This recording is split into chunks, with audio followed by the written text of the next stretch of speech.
right. for change. We're mobilizing for change in molecular HIV surveillance. So today we're going to be talking. Am I good? Y'all can still hear me?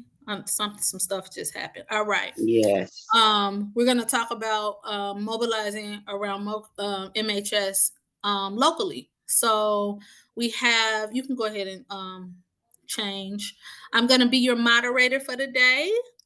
So I am again so happy to be here with you all, and we have a all-star panel of guests that will also you will also hear from today. You can go to the next slide, Kelly. We have Brian. Brian, please don't be mad at me if I say your name wrong. Your last name, not help me say your last name, please. Brian Manalga. Manalga. Thank you, Brian. Thank you. Who is the Deputy Director of Office of HIV and AIDS Network Coordination. They will do some presentations today. And then we have our very own Portia Dees from California and our very own B. Velasquez from Oregon. They are both PWN state leads. So let's get to it.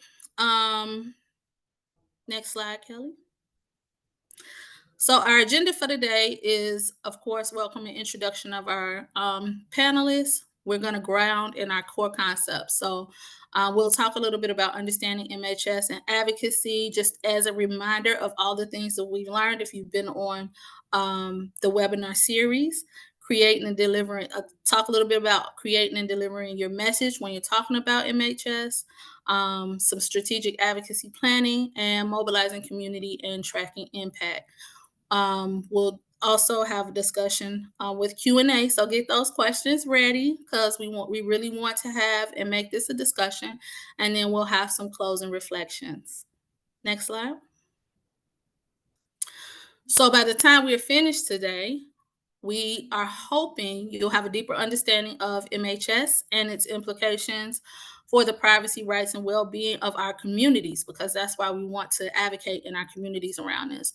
Learn how to create and deliver compelling advocacy messages using storytelling and strategic communication to engage effectively with the state and local decision makers. And although I know you all are experts at this, it's always great to have a reminder. And then there may be some new people on here who are not experts who can use some help. We will be equipped with skills to develop a clear, actionable advocacy plan that includes goal setting, coalition building, and navigating the legislative process, and understand how to engage and mobilize in our communities around this. Next slide. So, PWN, we are the only membership body created by and for trans and cis, gender diverse, and transgender people living with HIV. Since 2008, our members have created a unified voice and built collective power for women, trans and cis, gender diverse, and trans folks living with HIV. We believe that racial and gender justice cannot be divested from the HIV response and ground our work in collective liberation. PWN is creating a world where all women, trans and cis, gender diverse, and trans folks living with HIV can live long, healthy, and dignified lives free from stigma, discrimination, and criminalization. Now, as I read that, I realized that I really didn't introduce myself because, again, when I am in spaces for PWN, I just assume people know me. But this is a national network that always has new people. So let me properly introduce myself. My name is Ebony Turk. I am a board member of PWN, and I am the CEO and principal consultant for Heartworks Consulting, which is a national consulting firm. And I do public health consulting nationally, specifically around HIV. All right, next slide. So we'll talk a little bit about advocacy. And first, we want to talk about why we are going to do advocacy regarding it as it relates to MHS. So one of the first things that I think is important for us to always remember is that we want to always remember why we're doing this and what the root cause of um, HIV is. It's not about how people's behavior, which so MHS should not be a thing because HIV is kind of a structural issue, right? So I want us to just remember that the root cause of HIV is a structural problem. This MHS issue is also a structural problem. And in order for us to always remember why we're doing this and who is the responsible party, it's not people living with HIV. It is structures, the structures they create to create these systems that cause HIV, that cause all of the things that they are trying to do to impede our lives, or um, all these things they're trying to do to put around us to create a difficulty for us. Those are all structural issues, and we should always remember that none of this is our fault. It's a structural problem. And we always want to, in advocacy, prepare. And that's what we're doing here. We know who we are, we self-identify. We are all, a lot of us are leaders and or learning to be a leader. So we do leadership, that's why we do this leadership development. That's why we're here. Many of us are mentors. Many of us mentor other people. And I think mentorship is really going to be important in this MHS fight because MHS is such a hard fight that we're going to have to depend on each other and learn from each other as we're doing this, which is why we're here. Um, and I think we always have to remember, and I know we in this space do, about JIPA and MIPA, meaningful involvement of people living with HIV, greater involvement of people living with HIV. If the CDC would have did that in this case, we wouldn't be having this problem because we would have told them not to do it or do it in a different way. Allies. It would be great if these government organizations could be allies with us, and they would tell you that they are allies with us. But in this case, it's like they're the enemy. They're not an ally. They're being a part of the problem. So we want to create allies in order to better prepare. We want to know who our allies are in this fight in order to prepare. Action, of course, we're learning about how to take action. So we want to make sure, we know who the leaders are. We want to make sure we want to know about the policy of MHS. We want to learn how to mobilize. And we always, always, always, in any instance, want to use our voice. We want to make sure we get results. There is a off balance of power when it comes to this MHS discussion. Um, and we want to create a more equitable solution. We want to hold the people who are responsible for this accountable, and we want to make sure whatever solution that we come up with is sustainable for everybody. And of course, outcomes, our rights. Our right is to not be surveilled. Um, and if we are not surveilled, I believe we receive justice in this fight. So this slide wasn't originally created for us to direct it to MHS, but I loved it because when I looked at it, I was like, these are all the things kind of we want to do in order to take charge in this fight as we move ahead locally. Next slide. So, of course, advocacy is defined as any action that speaks in favor or recommends, argues for a cause, supports or defends, or pleads on the behalf of self and others.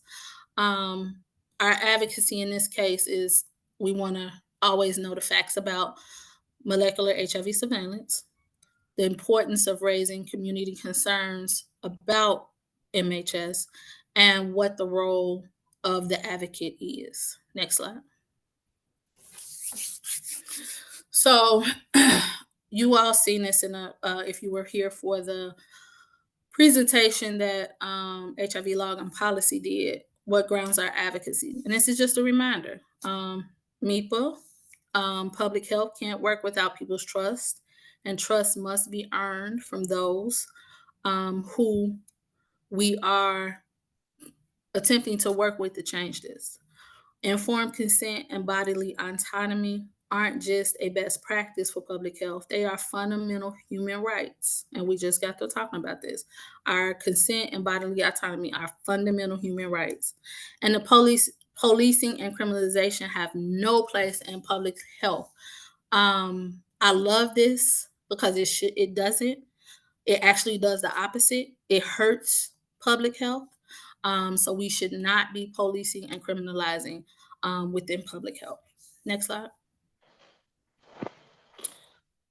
So just a reminder of what MHS is.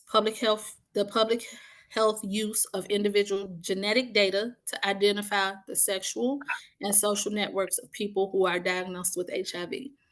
I say if MHS confuses you in any way and you want to get clarity on it, read this definition break it down. The public health use of my individual genetic data to identify the sexual and social networks of people who are diagnosed with HIV. Just keep reading it, and I promise you'll be like, oh, that's wild if you haven't gotten it, and you'll eventually it'll seep in there, because that's a very interesting process that they have going on. Next slide.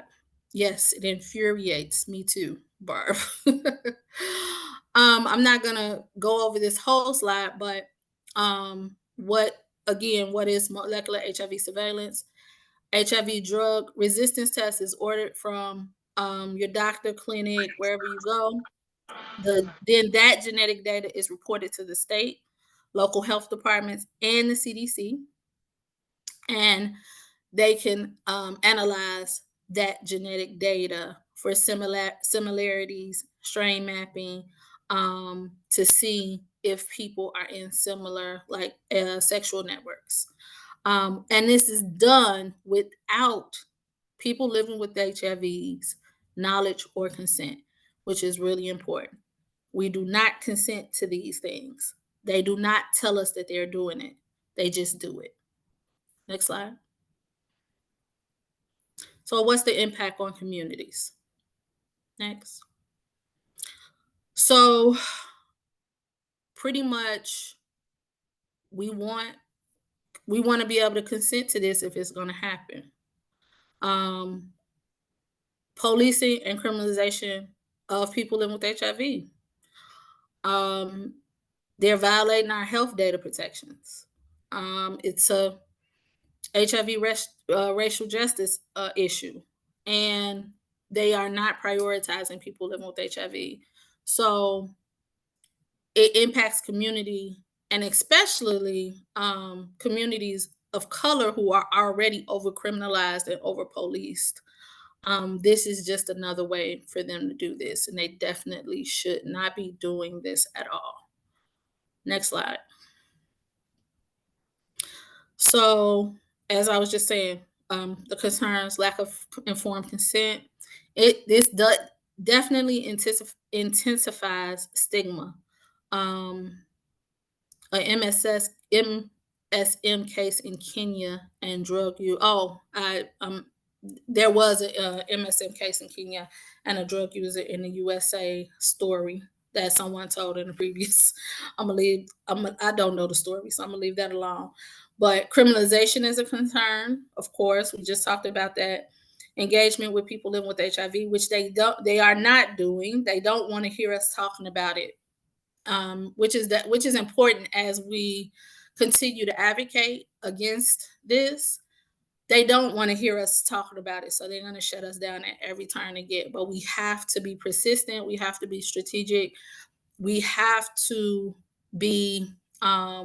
We have to continue to demand and inform them that this is something that should not be happening, and we won't go away. This is a privacy issue, and a violation of research ethics. So, yes, we have to make sure that they understand what our concerns are. Next slide. So, as we think about doing advocacy in state advocacy and talking more about this, I think what we need to do is, we always have to make an advocacy goal. So we want to think about what resonates with us as it relates to this issue and the concerns. Because when you're advocating, you want to make sure you're advocating about and you're talking about whichever thing you're the most passionate about and what you are closest to. So you want to think about what resonates with you. Think about the type of advocacy and audience that you have. Are you doing grassroots advocacy? Are you doing legislative advocacy? Um, or are you trying to partner build so you can have stronger advocacy? Are you talking to your health departments? Are you talking to the clinics in your community? And trying to build those partnerships. So think about the types of advocacy you're doing and your audience. And then you want to take and create the goal that you want to achieve with your message. So you want to think about, what resonates, who's the audience, what area you're trying to do it in, um, and then think about creating your goal. So you want to increase awareness or mobilize action. You want to secure legislative protections for privacy and consent, or you want to build strong alliances and partnerships. Those are that's a grassroots advocate way is to increase awareness and mobilize action. A legislative is secure legislative protections and privacy and consent, and partnership building. You can build strong alliances and partnerships within your community. So those were just three examples of messages in those areas you can do. Next slide. You want to do all three? I know that's right. And then you have to decide who your allies are. We always want to, when we're doing any advocacy effort, you want to figure out who your allies are because your allies will help you tremendously. Um, a lot of times allies have closer relationships or they know different people. I mean, it could be a ton of things allies are useful for. So whoever your allies are, know who they are so you can utilize them, so you can get ideas from them, so you can plan with them because they probably want to help. If they're ally, they want to help in this fight too. And with this MHS situation, I always know, and I hope you all are a part of there is a, well, let me not say I hope you're a part because I don't know what the eligibility is, but Kelly will let us know. There's an MHS working group with a ton of allies in it. Next slide. And then develop and tell your story. So you want to work with your allies, partners to develop your talking points to support your position. Your talking points, of course, should be based on your personal story. And you may not have been like criminalized for MHS, but from what we've learned, they're taking our genetic data without our permission and sending it and analyzing it for um, genetic genetic mapping. So if you've ever had your blood tested and your tested for, my brain just froze, but tested for to see if you're resistant to any meds, resistance testing, you've definitely had your have a personal story to tell. But you can also tell a story of someone you've heard. You can tell how this impacts your community. That's a personal story. So you want to develop your personal story. You want to know any relevant and compelling data.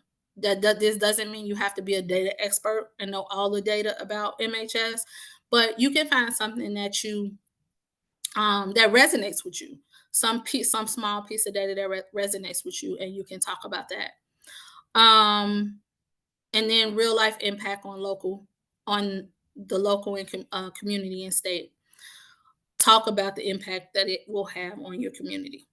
And it's always a good practice to practice your presentation with someone or each other before you actually go to do your meeting, your presentation, your acts, whatever it is that you've chosen to do. It's always good to practice so you're probably going to be nervous either way, but it helps with the nerves if you've practiced a few times. Next slide.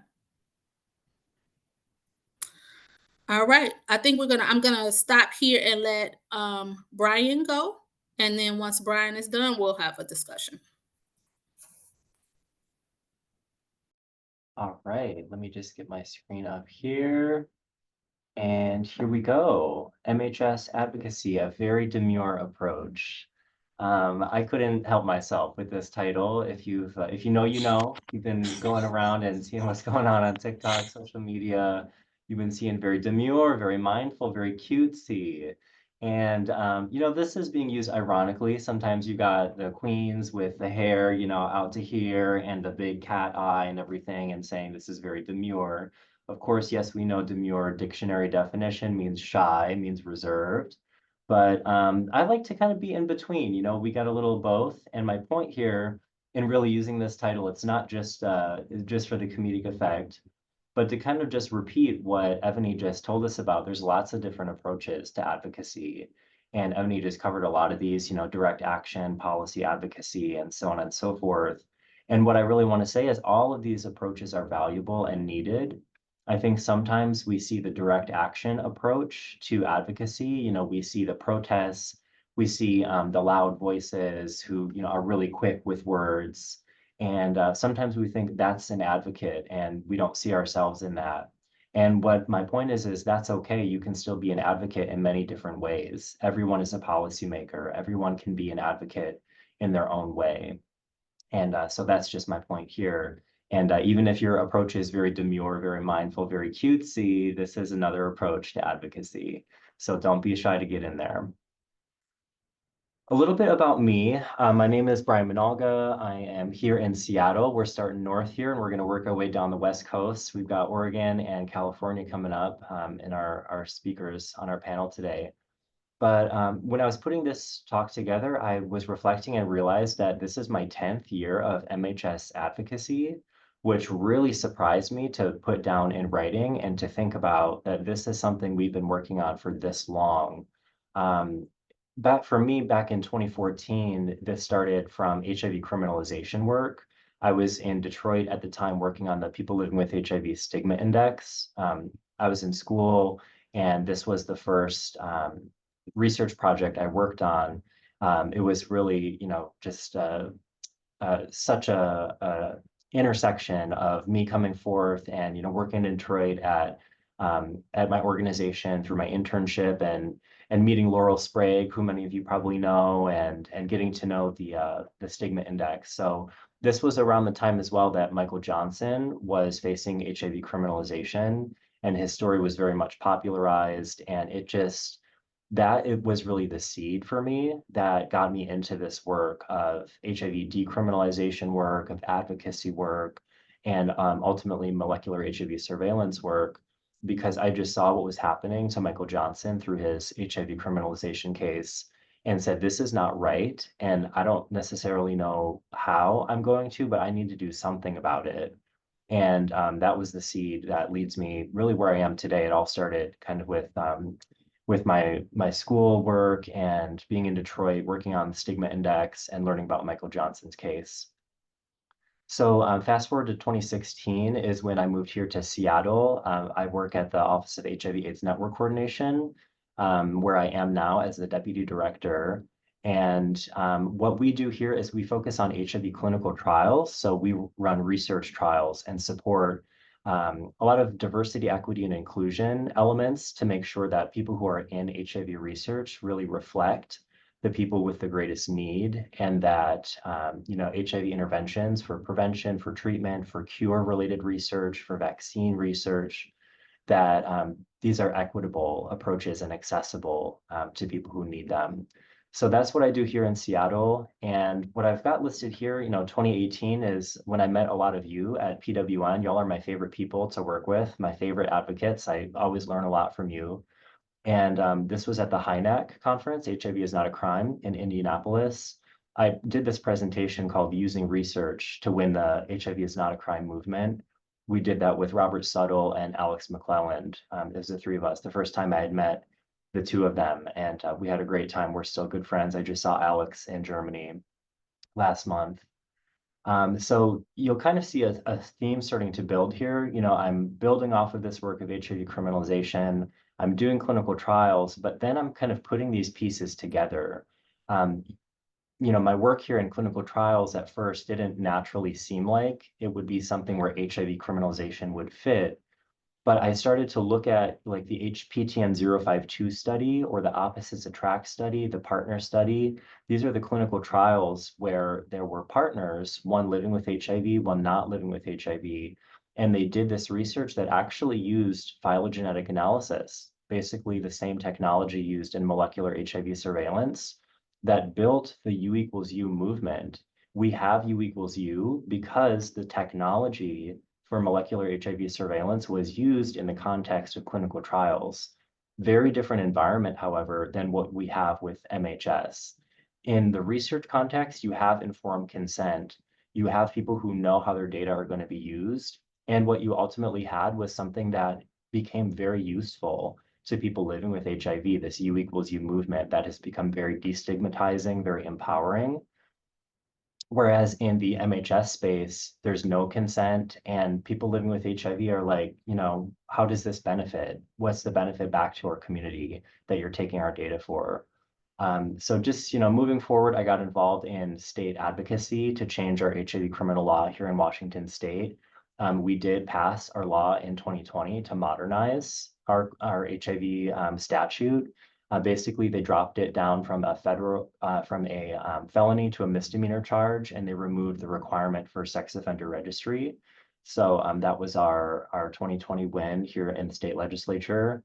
And then I started working with a lot of you and some folks in the caucus as well, and just basically expanded, kept growing my relationships to publish a lot of papers. I've actually put together a document that I can share later that has all of these references for you and some links if you want to check out any of these.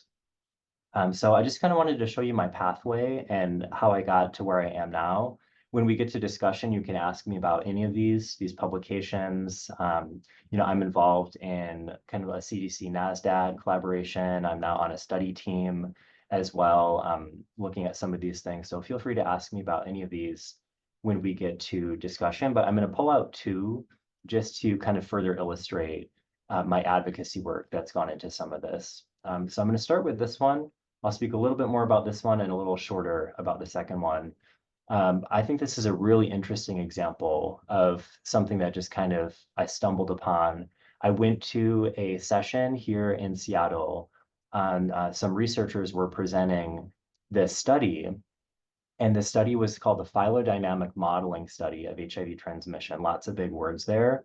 Basically, what they were doing is showing how they had from the health department. So these are researchers from University of Washington here in Seattle. They're not with the health department. They were researchers, academic researchers. But what they did was they were able to access those genetic samples that Ebony was talking about, taken from people living with HIV. When they went to the doctor, their doctor took that resistance sample to see which drugs were the best for them. And their doctors then had to send that information to the health department. These researchers from University of Washington went to the health department and said, we would like to have those samples. We would like to see those genetic samples from people living with HIV here in Seattle. So the health department handed over those samples and all the information about those people living with HIV from here in the Seattle area. And what those researchers wanted to do with that data about people living with HIV and their type of HIV is they wanted to build these phylogenetic trees, like a family tree of people's HIV. And what they wanted to then do with it was link it to the other data about the people in the sample from Seattle, like age, race, and ethnicity. And when I was at this presentation, this was like this was pre-COVID, so probably like 2018, 2019. these researchers were showing these triangles where they had like black, white, and Latino, and they were showing if you're a black gay man, you have this likelihood of transmitting HIV to a white gay man, or you have this likelihood of getting HIV from a Latino man. And it was these very stigmatizing charts that were making these assumptions based on the data they took from the public health department that they were given by the public health department about race, about age. They were making assumptions like if you're a younger person in Seattle, you're more likely to get HIV from an older person. And they were building these models, these phylogenetic models with that information. So I just raised my hand in that meeting and I asked, I knew it was a loaded question, but I said, how do the people living with HIV, whose data you're using to build these models, how do they feel about this? And the researchers looked at me like they had never considered that question before because they hadn't. That was never a consideration, a thought that went through their minds. So basically what happened from that question is I partnered with those researchers. I got to know them more. We met, we had a series of meetings. I introduced them to a lot of folks here from Positive Women's Network, from the caucus, and they ended up stopping their research. And instead, they went around meeting with different offices here in the Seattle area to learn from people living with HIV, to learn from other researchers. They did reflexive writing, journaling. I mean, these were not your average researchers. They really wanted to do the right thing. They just hadn't really thought of it the way that I was presenting the questions to them in that way before. So what they learned from these consultations is about informed consent. That original question I asked them, how do people feel about you using their data that way? They never really thought of it, that these people were never informed, that their data were going to be put into these models that were making assumptions about racial transmission and age transmission of HIV. And they also got to learn about these interlocking systems of oppression that people living with HIV and many other, marginalized groups in our society face. These are researchers who were, brought up in the ivory tower and, learning about things like phylodynamics, while the rest of us were learning about things like, experiencing racism or homophobia or transphobia. So we really had to have these conversations and do some education that luckily they were very open to learning about. So they ultimately decided not to publish. This was a fully funded research project, which is very hard to get from the National Institutes of Health. But they actually decided they're not going to publish their data. And I actually took this slide from them. They created these three ultimate reasons why they decided not to publish their paper and their research. And you'll kind of see in these parentheses, public health utility, beneficence and non-maleficence, and justice. These are bioethics principles that researchers are expected to adhere to. So, they're asking themselves questions like, does this research translate into public health action and efforts to end the HIV epidemic? Public health utility, their answer to that question was no. Does the research benefit or at a minimum not harm communities of people living with HIV who are included without their consent? Their answer was no. And does this research equitably distribute benefits and risks, as well as people susceptible to acquiring HIV? So justice. So they answered no to these questions, and that factored into their decision not to publish. I'll come back to this theme of speaking their language because this is kind of a tool that I've learned is very effective. I was the one, I remember this email I sent to them where I asked them these three questions, and they're the ones who put into parentheses these bioethics principles that they as researchers were expected to adhere to. So sometimes it's about learning the language and speaking the language of the people that you're advocating to make change.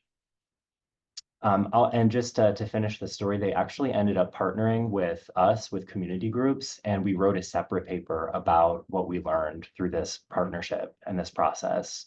And what this actually resulted in was a legislative change, not legislative, but a policy change in the state of Washington, where once we published this paper, the Washington State Health Department no longer gives out or provides access to researchers these phylogenetic samples. So what originally enabled these researchers to do their research is no longer possible in the state of Washington because of this initiative. So that was the first example I wanted to tell you about. The second one, I'll be a little more brief because I really want to get to our discussion. But this was around the time we were finishing that first initiative I just told you about. The Washington State Department of Health approached me and asked to partner on a community engagement initiative, recognizing that they never did any community engagement around molecular HIV surveillance. They were just doing MHS without the input of communities of people living with HIV. And so they approached me and asked if I would help them to do this. And they were very intentional about wanting somebody outside of the health department to help them with community engagement, recognizing that they weren't necessarily the most trusted voices or trusted messengers in the community.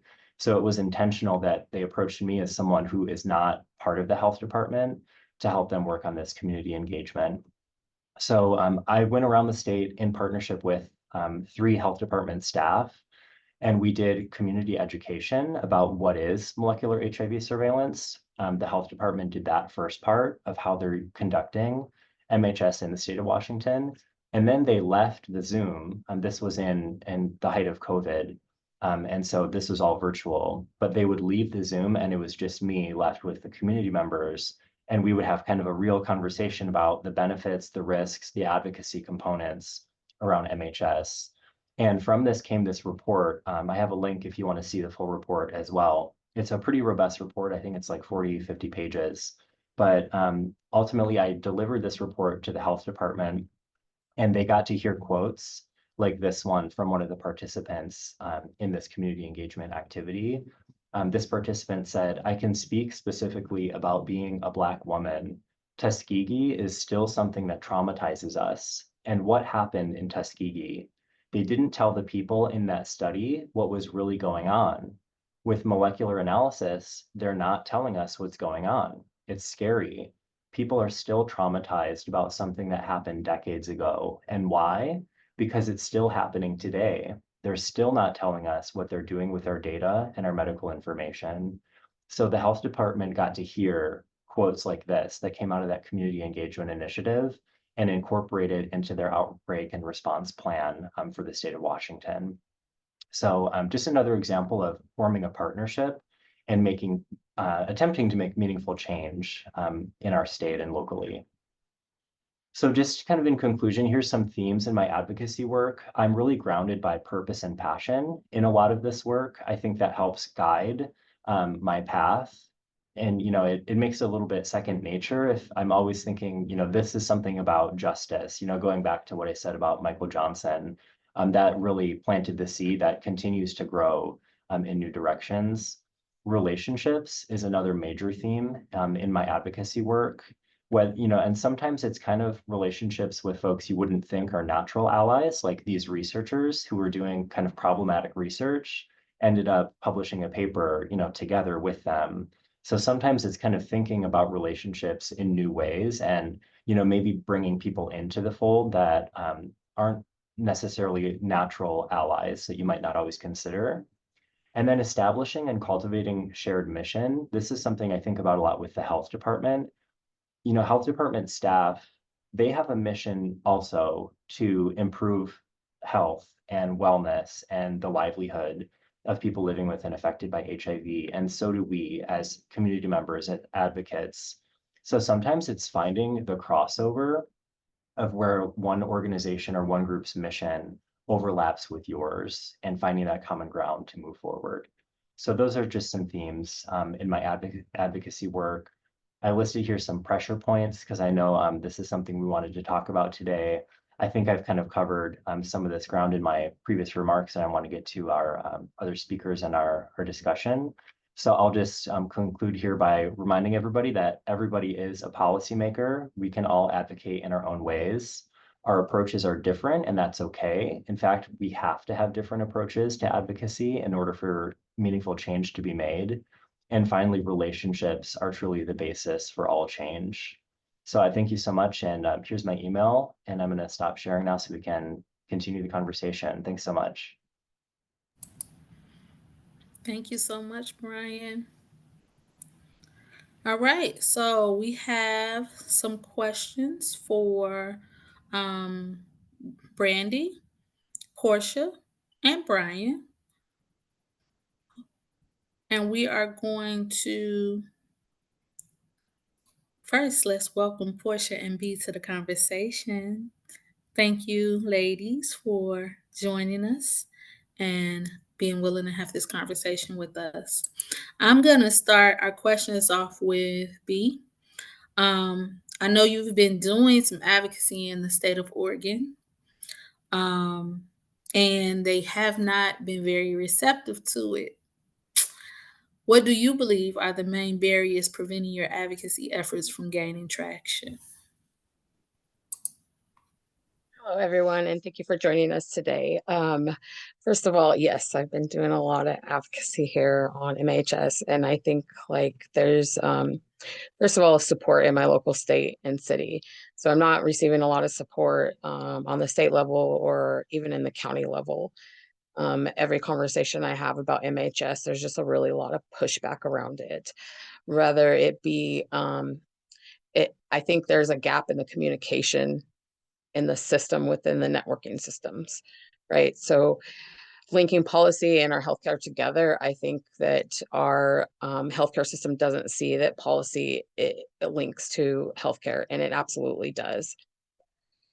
Also, our state and county are they really don't want to hear about it. So every time I bring it up, I get like real pushback or like the last meeting I had, it was a really heated discussion where I was at a client advisory council meeting and where you have folks that don't understand. As someone who used to do all the research studies, being diagnosed early as a teen, doing all the research studies and not caring at that point, like where my data went and what was going on with it. I think today, after learning about MHS and I started learning with you all in 2018 and really brought that back to Oregon and really it never moved. So the support here in the state is not being elevated for people living with HIV and AIDS, and it's we need to elevate it and for our community advocates, but not only that, it just seems like they're oppressing us, right? They just really want to keep this information down, and they don't want the discussion to be discussed. They don't want MHS to be discussed at all. Now, whether they're scared or they're fearful of informing our folks, it really needs to be a conversation that we're having and not a conversation that we're running away from. And when you're approached with, yeah, I know what it is, but and on the healthcare aspect, it's a prevention aspect, right? So it's all about making this that it's prevention for us to be surveilled, and that's still not okay. There needs to be a different way that we're discussing it, and so with that, not having the state and local support is a big barrier to help me and pursue my advocacy and with the policy efforts that I'm continuing with. And not talking about it means that therefore people in our community don't understand. If we're not talking to people living with HIV and AIDS about MHS, people are just going to continue to be not understand and not want to hear about it. And that's what I got in some of my meetings is like, well, I don't care. I know I'm in the system. I know I'm in the data. It doesn't matter, but it really does. And if we let people know and inform them and educate them, it would be a different story. Thank you. Thanks so much, B. What I want to encourage the audience to do is if you have questions, please drop them in the chat so we can get to them when we are done. That would be great. My next question is going to Brian. Brian, what strategies have you found most effective in building relationships with key stakeholders? And how do you adapt your approach to address the specific challenges and opportunities in the different advocacy environments? Yeah, thanks for that question, Ebony. I think I was kind of starting to touch on some of those with that last slide there. I think the 2 points to call out are speaking people's language. When I was talking about those ethical principles that researchers have to hold themselves to, if you can get people to think that way and speak their language, and, find what's important to them. That is something that I have found is really it really works for folks. How is it meaningful to a researcher that, maybe their research is problematic in a way that we see, but how do you get them to see it if they haven't had the same life experience as you? So sometimes it's about speaking the language and learning how to frame your message in a way that's going to read from their perspective and from their shoes. So that's one is kind of speaking the language. And the other one that has really um, has surfaced a lot in my work is finding that shared mission. I'm in often a lot of these spaces, and I kind of find myself caught between where there's like, advocacy happening on one hand and like CDC happening on the other. And it's almost painted as if they're completely opposite missions. There's no overlap. And sometimes I will see kind of threads or through lines that do overlap. And it might not always be like the popular opinion, but sometimes I'm able to see that. Maybe that's like the blessing or the curse of the non-binary people is we can kind of like see things happening on multiple sides at the same time. And that has come in handy where I can see, oh, this person has a unique story. How they ended up at CDC, how they ended up working at a public health department, and they have their own perspective, their own passion for wanting to improve the lives of people living with HIV. Maybe there's just something that's not communicating right. And so that's something, establishing that common ground, finding where the mission does overlap. It might not always be, perfect. It might not always be that perfect puzzle piece of fitting together in a really harmonious way. Sometimes things get a little bit messy in this advocacy work, and that's okay. But if you can find that common ground, I think that's a really useful tool. I agree. Thank you so much for that, Brian. All right. Let's go to Portia. Portia, what motivates you to begin advocacy, and what specific changes are you most passionate about achieving in your community? Uh, so I'm like my answer to the question was twofold because I I started advocacy back in 2013. That's when I began advocacy, and initially, what my motivation was just like at that time I was, um, sorry y'all, I could be winded, but I'm gonna try to be brief.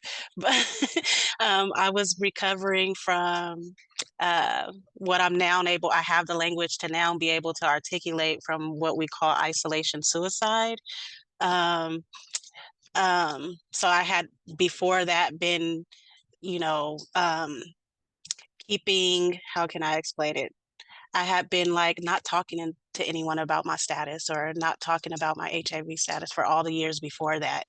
And in that, um, it was because I was afraid of being stigmatized and to talk to anybody about it in fear of like, what would happen. And of course, I was outed several times in my early 20s, or I would say my emerging adulthood ages by,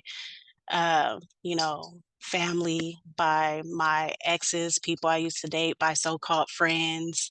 Um, and uh, so me not speaking up essentially at that time for me in my mind was allowing for those things that people were saying, and the stigma that was being uh, like put out there to continue to be perpetuated, and I never was criminalized.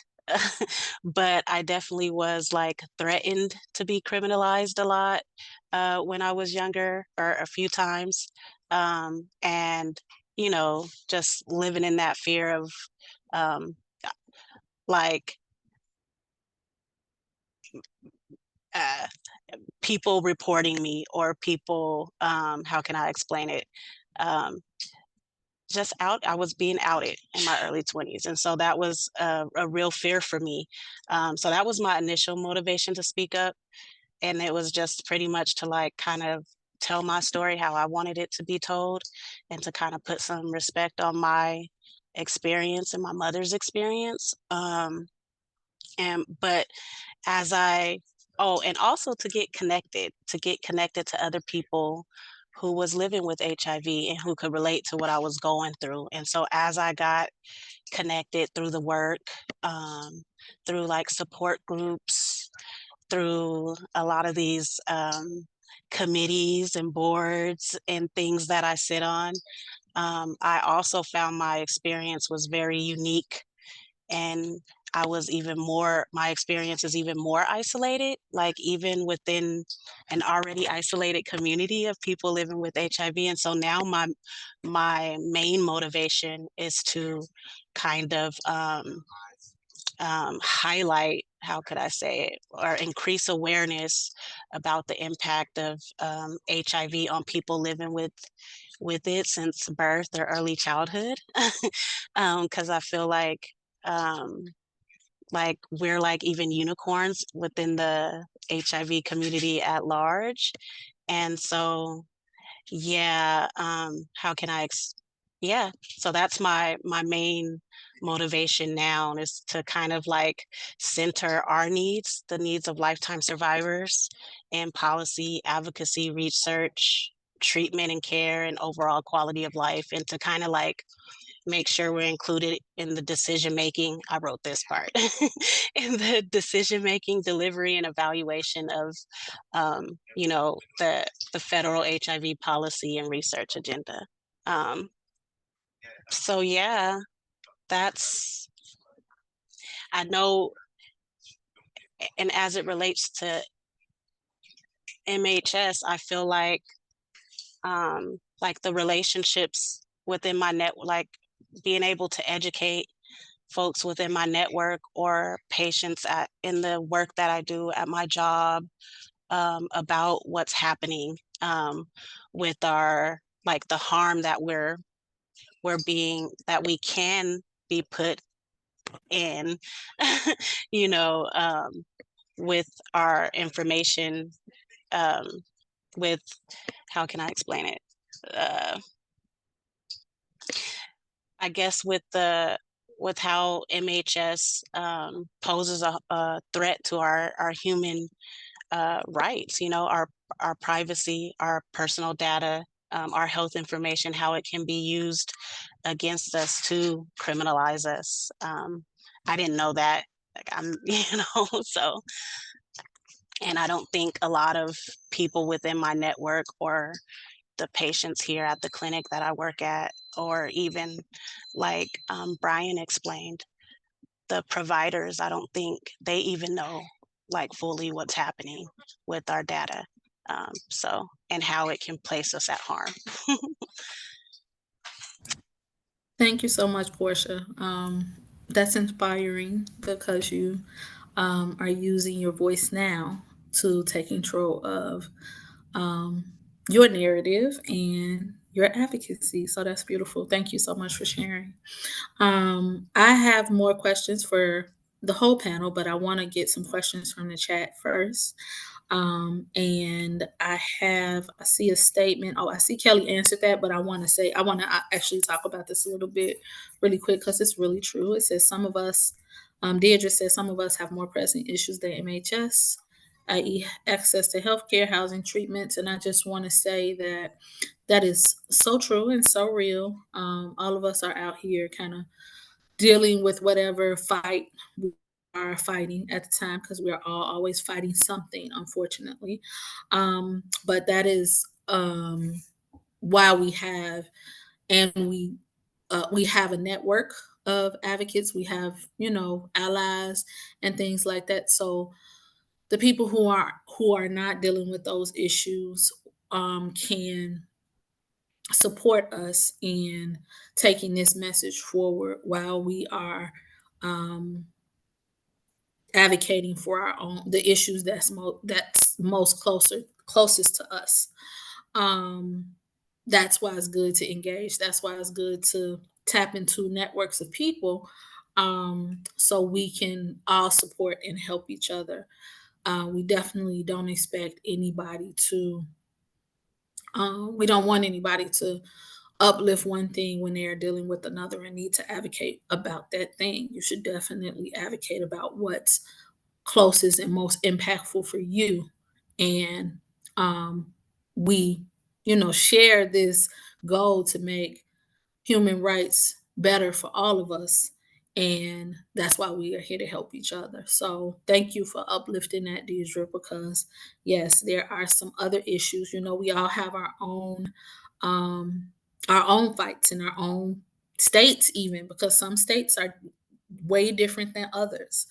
And as long as we continue to do it together, share education, be aware, plan advocacy, plan strategically.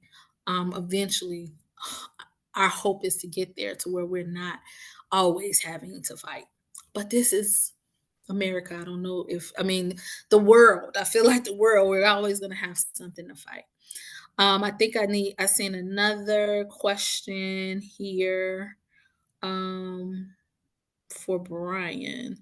Was there a IRB process involved when the researchers started? Oh, I see you answered that, but let's answer it for everybody in case people can't see the chat. Absolutely. Yeah. Sorry, I was just distracted by how beautiful Shakina's hair is. So I just had to put a comment in the chat about that. Yeah, they did have an IRB, and that's the thing that is that was even more confusing for these researchers is their proposal completely passed IRB approval. So, the IRB is supposed to be there to look for things like ethical issues with a research proposal, and the IRB didn't see anything wrong with their study. So I think that speaks to limitations of even the checkpoints we have in research and public health is, who's at the table at that IRB who's giving the green light for that project to go ahead. And it wasn't until actually the researchers talk a lot about the paper that was authored by Smith and oh gosh, I'm blanking on the name. Anthony Smith and the other author is just not coming to mind right now, but they read that paper that was published in the American Journal of Bioethics. And that paper really spoke to them when they saw that. So again, speaking their language. And then we took them around and introduced them to all these folks that they got to hear firsthand from on how this impacted their lives to hear, this is how you're using our data. We never gave you permission to do that. So then they really had to, divest from even what the IRB told them to change their path. Yeah, great question. Thanks, Brian. So if we I was thinking a little bit more about Deidre's statement and wondering, with all of the competing advocacy needs we need to advocate around, what motivates you to advocate for MHS? What motivates you to uplift this issue in your community? And anybody can take this first. Well, well, I kind of was like getting to that at the end of my last response, but to me it's because I'm not an this is all new to me, and this is all something that I'm learning and being educated about, and I was totally unaware of like um molecular HIV surveillance and how our data is being used to and could be used to put us at further harm or to pinpoint us or to, what was those two cases I think you shared at the beginning, Ebony, where it was examples of how a person living with HIV through the molecular HIV surveillance information got criminalized, and I just, I never would have known if if I didn't watch any of these series of on MHS to know what's happening and how they're, using our our HIV sequences to track us. And most importantly, like you guys are saying, it's without our consent. So like, that's what motivates me to like, I didn't know that this was happening. So I kind of want to inform, you know, all the people that I know in my networks and in my community of people living with HIV, whether it's within the Lifetime Survivors Network or, within the Consumer Advisory Board meetings that are, the patients that I'm able to come into contact here with at the clinic. For those who don't know, I work for Riverside County Department of Public Health, and I'm the health educator here. And so even like, I think some of the points you spoke to, Brian, even with the providers, thank you for sharing that and telling us how to speak their language, because I don't even think that they know. And so um, being able to talk, like, that was interesting that you called it out and you pointed it out, and it actually made them think about um, things differently and not publish the article or the data or the information. So just being able to partner with you guys at PWN or with you, Brian, and to help, um, uh, how can I help get that information out there? Because I think it's not just me that is unaware. A lot of us are unaware. So that's what motivates me, just to let people know how their information is used and how it can harm them. Thanks, Portia. I'll go. And I will say, like, learning from MHS, from the 2018 summit with PWN and bringing that information back, really not knowing a lot of information on it. And so it's still really a learning curve, right? Being able to speak to people in their language. When you go to the doctor's office and you're speaking to the lab techs and they have no idea, and you're speaking to other people in your clinic and they have no idea, or you go to someone else and you talk about it and then they go and research it, because I tell them, just go and research it. It will come up on the CDC. Like, research it, and then maybe you'll have a better understanding, because I may not be explaining it to you in a way that you can understand. And so, who wouldn't be fired up about talking about this, knowing that our data is being used without our consent? Um, After knowing that I did all these research studies in the beginning, and now knowing, like, maybe I didn't consent to all of the information that was being sent out on my data, really puts you back and, like, fires you up to be like, this is not okay and this is not right. And knowing that we can be criminalized, um, that's a big piece. And here in Oregon, we're not big on talking about HIV criminalization. We're not big on talking about a lot of stuff. And because the movement, I feel like, for HIV and AIDS is kind of at a stagnant, slow pace, it's something that I really want to bring in and really elevate. And I'm gonna fire up these rooms, and these rooms are gonna be angry, and it's gonna be heated discussions and heated conversations. But I will talk about it at every place, every space that I'm in, and at every table. And whether you want to see me or hear me or even listen to me, I will be there, and I'll still continue to talk about it. Thank you. Thanks, B. And I don't have anything to add from what Portia and V said. They covered the ground very well. So just wanted to thanks everyone for the time and the great questions. And if there's any more questions in the chat, happy to stick around for those. Yeah, Brian, I actually have a question from you. I just lost it. Where did it go? Here we go. Um, Sneaky wants to know, how can southern states prevent doctors from selling their health information? And I don't think it's selling, but I believe giving it to the CDC for this. Yeah, unfortunately, CDC requires this process. So, I mean, if anyone has an answer to that question, I'm all ears too. I would love to know, what is it going to take? And I know that this group and many others have been advocating with CDC to stop this practice or to change course. I remember the protest at USCHA years ago with Robert Redfield on stage, and we've met with CDC. I mean, we've been in these rooms, and CDC has made it very clear they're not planning on stopping the practice of molecular HIV surveillance anytime soon. So my approach and my response to that has been the harm reduction approach, given that CDC has only doubled down on their belief and the requirement that health departments practice MHS in order for the health departments to receive their own funding. My response to that is harm reduction. So given that reality, what do we do here in Washington State to make the health department a little more transparent with communities, a little more friendly to communities from whom this information is being taken? Is there a process where maybe in the state we can get closer to something like informed consent by doing community education so that at least communities know this is happening, so it's not happening completely behind their backs? So I know it's not the perfect answer and the perfect solution, because I think we're going to need a huge paradigm shift and policy change at CDC to see what we all want to see. But in the absence of that, what can we do in real time, given the realities that we face, to at least reduce the harm to communities, reduce the stigma, and let people know what's happening with their data? Go ahead, Portia. Sorry.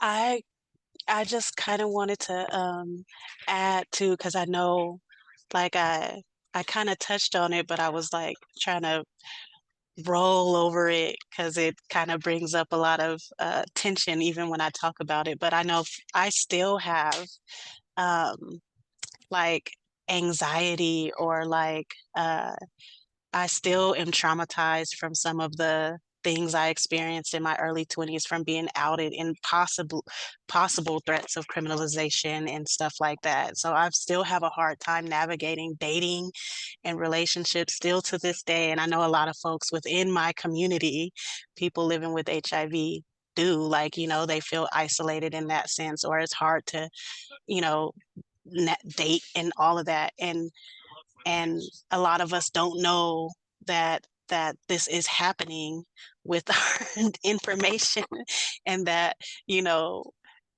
I don't know, it's just that it is a possibility for us to be placed at further harm, for, what I'm saying, like, or to be criminalized, um because we don't know that this is happening with our information. So I just think, to me, that's one of the I know we have a lot of other things going on in our lives and trauma and stuff that we're experiencing, but to me, that's what is the most important thing. The fact that, like, we can be going through our lives trying to navigate and doing all this, and we don't know that this could be happening to us, So that it's just scary. um, Absolutely. yeah.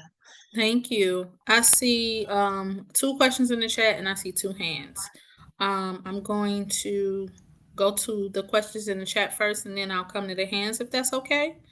Um, Sha- Shakina asked, has anyone got blowback from providers or public health and how did you respond? Anybody, I think anybody want to take that? I'll chime in. I think like on my Oregon State planning group, bringing it up and having a state health provider there saying, yes, I know about this information. I'll connect you with somebody at the Oregon State Health Authority. But did they connect me? No. Do I reach out? Yes. Do I continue to get pushback? Yes. The response for me is that I get no response, which is very frustrating because you're saying you know about it. You're saying you know this exists, but it rolls by right back around to prevention. And that's how they want to educate the community about it, which it's more than just prevention. Thank you, B. Barb wants to know, how do you talk to folks living with HIV who might not know about MHS? Like the first conversation, this is the first time they've heard about it. Anybody want to take that? Anybody engaged in this conversation with people living with HIV that did not know about it?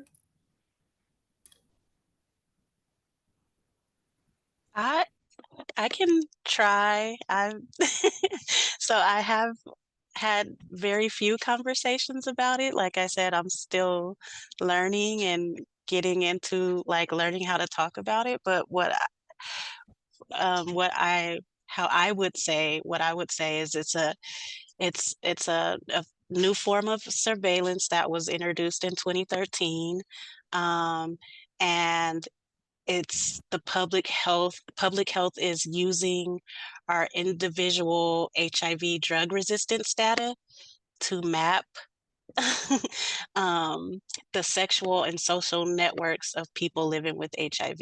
And so it's like it's mandatory that that state public health departments collect, store, and analyze and report this HIV drug resistance data to track um, networks of HIV transmission. And so, from listening to Barb and all of you guys, different folks talk about it in the different series, it's so when someone is newly diagnosed and needs to get on meds, that's when this genotype, or I don't, correct me if I'm saying it wrong, this genotype testing is happening.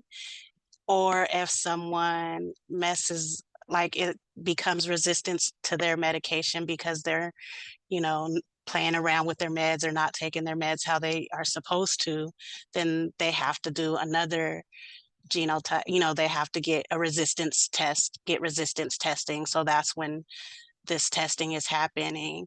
And I don't know if where is she? Miss Melanie is here, or if she left, but I know she was talking to me about the GIFT Act.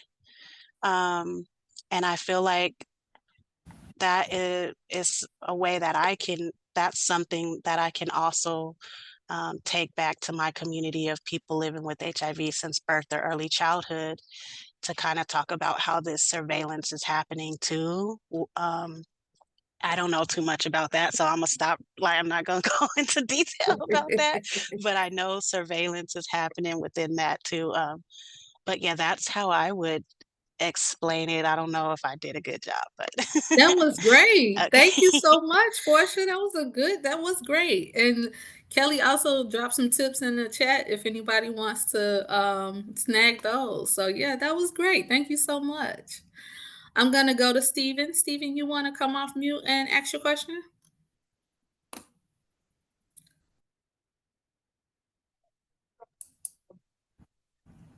We can't hear you if you're talking.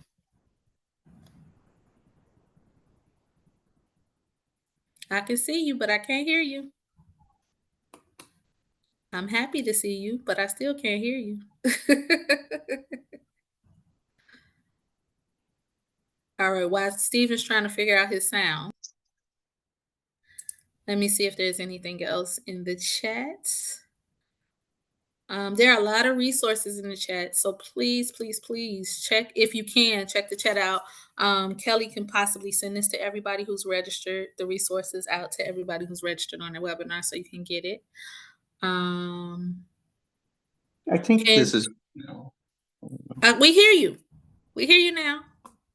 You hear Steven? me? Yes. Ask your Oh, question. okay. I wouldn't. Okay. All right. Good. No, it's a response to what Barb mentioned. How we talk, or what is it we say? Share with Portia. Great answer. Very proud of you, by the way. Always proud of you. I wanted to share that when it comes to talking to Latinos about molecular HIV surveillance, one of the things that I'll share, what, from my perspective, kind of what the benefits are of what molecular HIV surveillance is, what they're trying to do with it. But I'll also share with them some of the pitfalls in our own history in this country with medical mistrust and so on, just so they can be very aware. And one of the reasons I do that is when I share these information with folks that are third generation, fourth generation, our ire gets up. And it's like, how can they be doing this without our consent? When I'm sharing this with folks that are new to this country, they're usually just so grateful for any kind of medical care in terms of HIV, at least the ones with whom I've spoken, that the idea of this extra thing being done, it doesn't really affect them too much. But sometimes I'll remind folks though that my concern, being in a southern state, which makes laws that work against people, period, whether it's your reproductive rights, loving who you want to love, how you decide to raise your kids. My concern is they say this information can't be used. Under their uses, possibly not. Under their rules, possibly not. under their guidance, possibly not. But this information gets to other folks as well. And then there's those guidance in their ways of thinking, I'm not so sure I trust. When DACA was released by President Obama, I worked at an agency that encouraged Latinos to learn more about the program, to get registered. One of their main concerns was, oh no, but then the government's going to have our information and they can find us more easily for deportation later when they change their minds or something like that happens. We assured them as much as we could. The president's changed. You know who we got? The one that's running for office again, the one who shouldn't be hired for that job again, is going for it again. When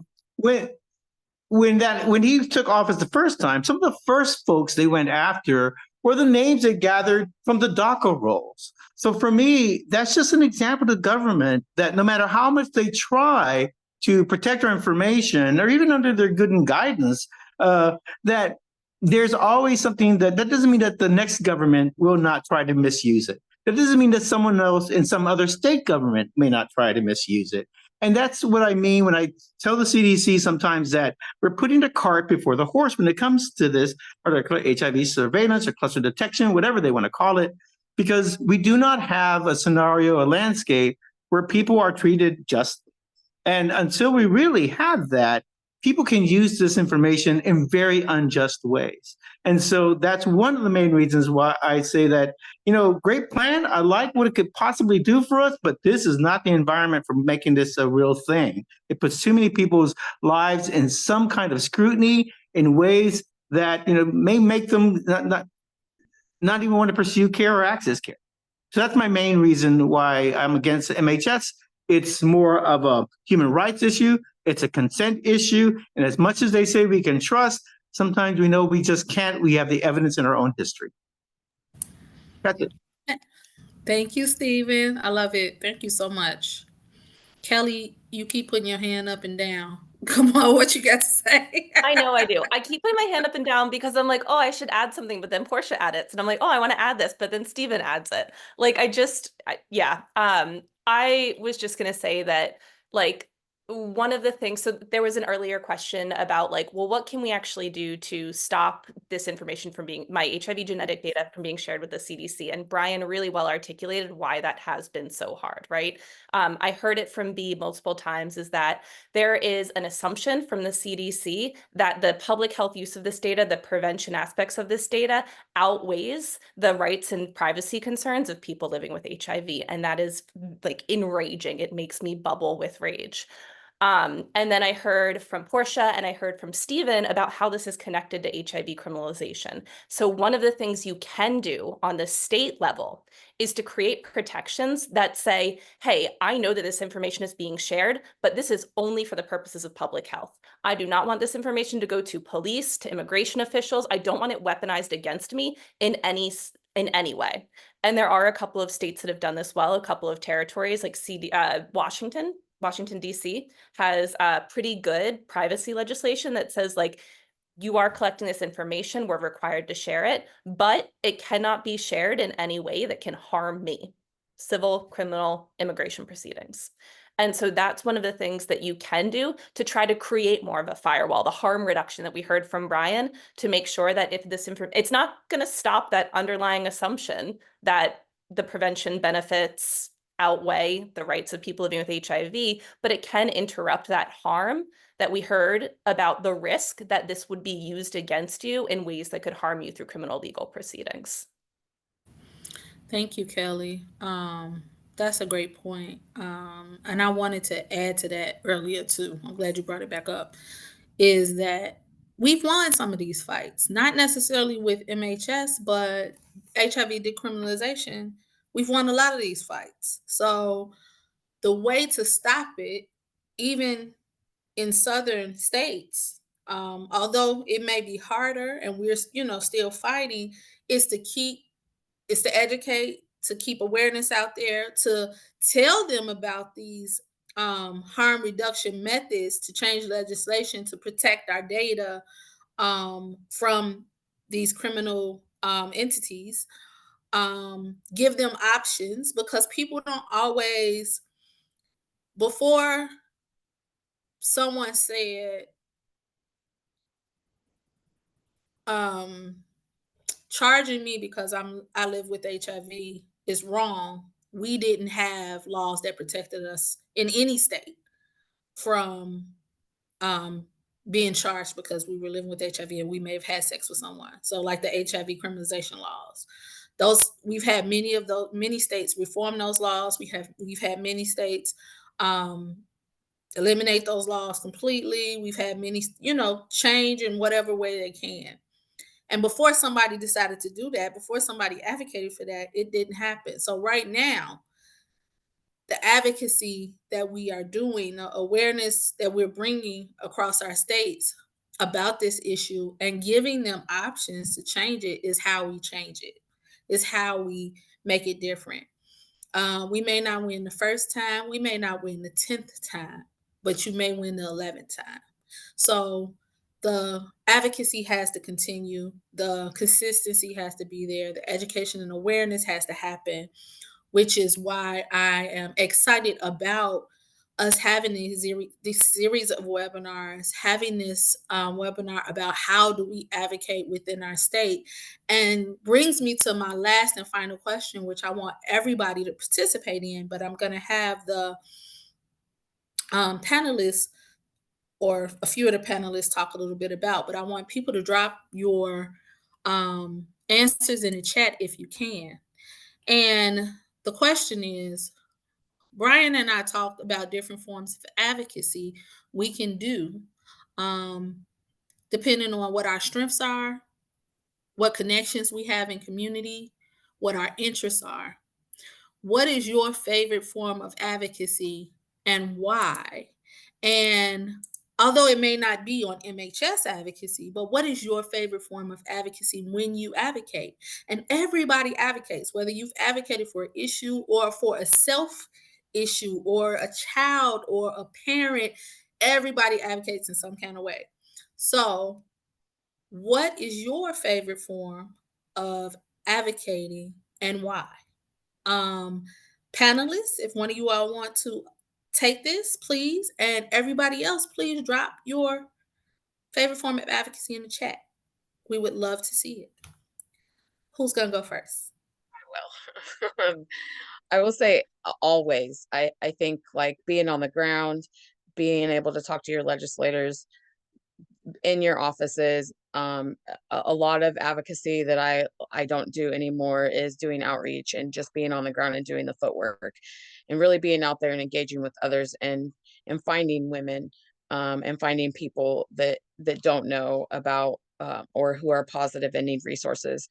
Um, being able to have a platform with PWN, being able to have being on the Ryan White Council and having a voice in places and spaces that a lot of people are not able to do.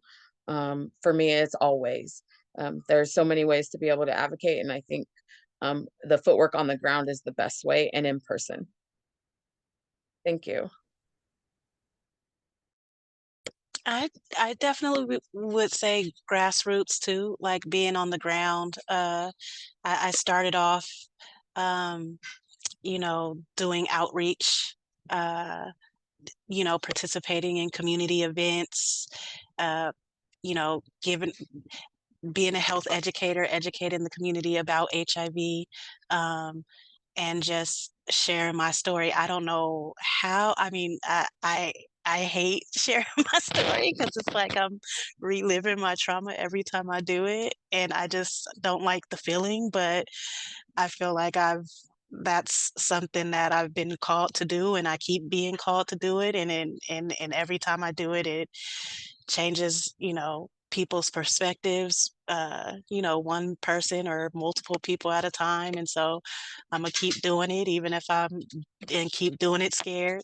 Um, and I'm just now getting into this legislative policy piece. I'm not, this is all unfamiliar territory for me, but I'm interested um, in growing in in that form of advocacy. But yeah, I'm more of a grassroots, on the ground, even behind the scenes, like planning, um, organizing type of person.